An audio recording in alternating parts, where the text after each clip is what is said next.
안녕하세요, 여러분. 저는 전주생명과학고의 교사 박세은입니다. 오늘 수업은 모든 작물 재배의 기본이라고 할 수 있는 토양 분석 방법과 토양 분석표 읽는 방법에 대해서 간단하게 이야기해 볼게요. 먼저 토양 처방서를 받기 위해서는 제일 먼저 토양을 채취해야 합니다. 그래서 채취하는 방법을 한번 알아보면 잘 보이시죠? 토양 시료는 뿌리가 깊게 들어가면 깊게, 그리고 얕게 들어가면 얕게 채취해 주는 것이 좋습니다. 이 말은 작물이 수분과 양분을 흡수하는 뿌리 부분의 흙을 채취하여야 한다. 이 말이에요. 뿌리 부분의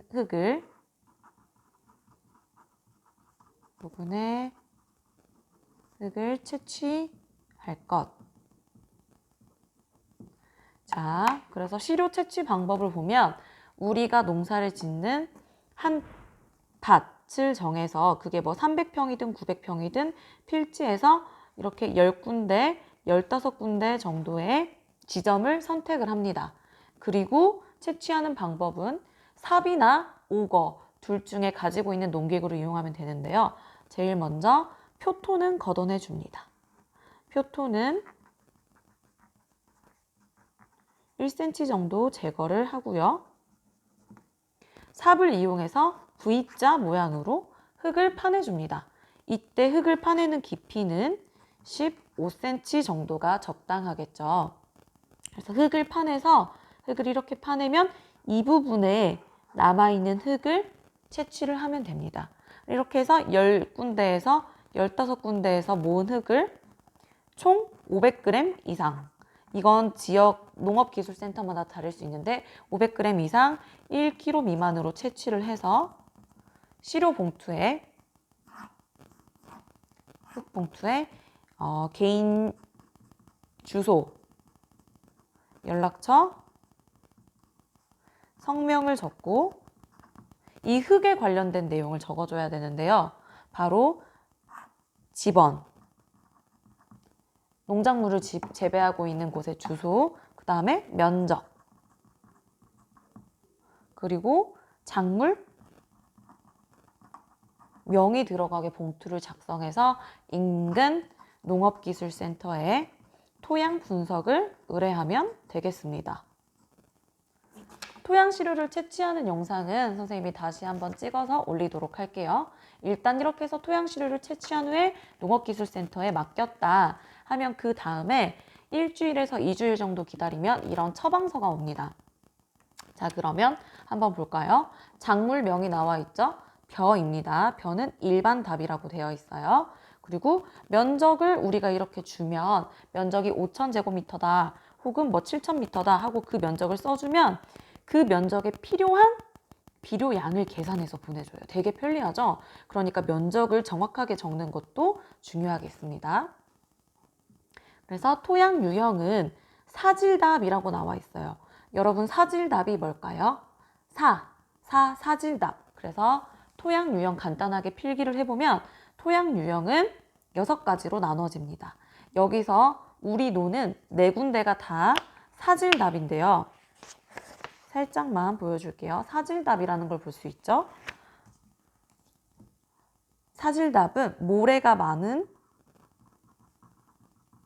흙을 말해요. 고논이라는 것은 다시 말하면 습답, 물기가 많은 논입니다. 꼭 굳이 논이 아니더라도요. 물기가 많은 걸 말하고, 미숙논은 재배 연한이 얼마 되지 않았어요. 농사를 시작한 지 얼마 되지 않아서 유기물도 적고 유효 비료, 뭐 질소, 인산, 칼륨 이런 것들이 모두 적은 논을 말합니다. 그리고 염해논은 인근에서 바닷바람이 불어와서 무기 염류의 양이 많은 논을 말해요. 과다한 논, 나트륨, 대표적으로 나트륨이 있겠죠. 그리고 칼슘 이런 것들이 많은 논을 염해논이라고 합니다. 특이산성논은요, pH 3.5 이하의 강한 산성을 띠는 논이에요. 논이나 밭이에요. 어떻게 이런 데서 재배를 할 수가 있냐? 신기하게도 얘네는 건조 상태에서는 강한 산성을 띠지만 논에 물을 내면 밭에 물을 대면 다시 이것이 어느 정도 작물을 재배 가능한 정도로 pH가 올라가는, 그래서 이 토양은 특이산성 토양이라고 합니다. 그리고 보통 답은 성질이 그럭저럭인 답을 말하는 거겠죠. 그리고 토성은 우리는 어떤 토성인지 볼까요? 양토예요. 양토. 양토는 좋을 양자인데요. 양토가 중간에 있고 모래가 조금 더 많은, 모래가 많으면 사토라고 하고요. 그리고 점토가 많으면 식토라고 합니다. 그래서 사토와 양토의 중간을 사양토라고 하고, 양토와 식토의 중간을 식양토라고 해요. 그리고 모래질 토양이긴 한데 모래가 아주 가는 모래들이 많다 하면 미사양토라고 부른다. 그래서 우리는 토성은 양토예요. 양토. 그리고 토양통이라는 말을, 근데 다른 집원, 선생님이 여러 군데 4군데를 조사를 했거든요. 그런데 이 집원은 같은 필지 안에서도 미사질 양토인 것을 볼 수 있어요. 그러면 토양통은 얘는 어디일까요? 바로 석천통이라고 되어 있는데, 선생님 토양통이 무슨 말이에요? 이것은 토양을 분류하는 층이 중, 토양을 분류 중 가장 하층에 속하는 분류 단위입니다. 그래서 같은 모재끼리 인근 지역명을 붙여주는 거예요. 얘는 석천통이라고 되어 있고, 얘는 만경통이라고 되어 있는 걸 볼 수 있어요. 만경강 인근에 있는 토양이다. 만경통. 배수 등급은 어떨까요? 약간 물빠짐이 불량하다라고 나와 있습니다. 그러면 이렇게 토양 분석 결과가 나와 있는데, 모래가 많아서 양분과 수분을 지니는 능력이 적으므로, 왜 그럴까요? 사질답이기 때문이겠죠? 유기물을 시용해 주거나, 여기서 말하는 유기물은 화학적인 비료가 아니라 개분, 닭똥, 우분, 돈분 또는 부엽토, 낙엽 썩은 거요. 그리고 볏짚 등 이런 거를 유기물이라고 할 수 있어요. 유기물을 많이 넣어주는 게 필요하다. 그리고 점질 토양을 약간 넣어주는 게 좋겠다. 우리가 사질답이기 때문에 점토질을 넣어주라 이 말이에요. 그리고 등의 토양 관리가 필요하다. 그래서 가장 먼저 해줘야 될 건 뭘까요? 유기물을 넣어주는 것, 퇴비를 시용해주는 절차가 남아있다는 거죠. 그럼 토양 검정 결과를 한번 봅시다. 우리 토양은 산도가 몇이라고 나와 있나요? 5.6이라고 나와 있어요.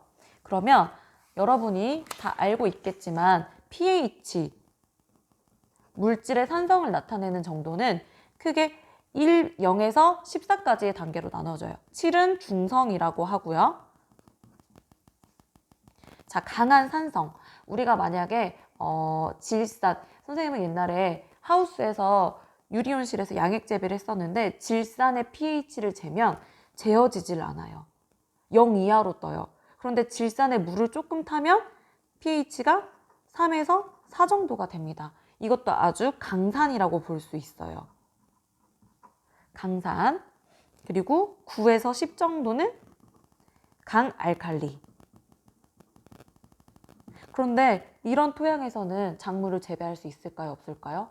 없어요. 그래서 가장 적당한 산성은 약산성인 5.5에서 6.5 정도가 좋다. 그런데 우리는 어느 정도다? 5.6인 걸 볼 수 있죠. 그리고 유기물은 10일 정도로 표 그래프의 세로축을 보면 적음 중에서도 한참 적다고 나와 있죠. 그리고 인산도, 칼륨도, 칼슘도, 마그네슘도 모두 적다고 나와 있어요. 그래프 아래 적음의 아래에 있죠.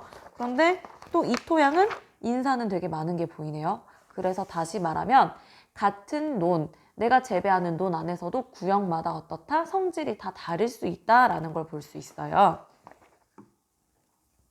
그래서 비료 추천량을 보면 이 5,000제곱미터가 되는 우리 밭에 킬로그램당 이 정도, 요소는 48kg, 유화는 106kg, 인산은 98kg 이 정도를 시용해주면 된다. 되게 간편하죠. 이렇게 킬로그램까지 다 나와 있으니까. 그래서 비료의 3요소가 뭘까요?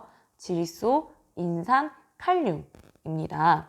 그래서 질소, 인산, 칼륨을 이렇게 시비해주면 된다. 그리고 퇴비도 넣어줘라. 왜? 우리는 유기물 함량이 어떻다? 매우 적게 나왔기 때문에.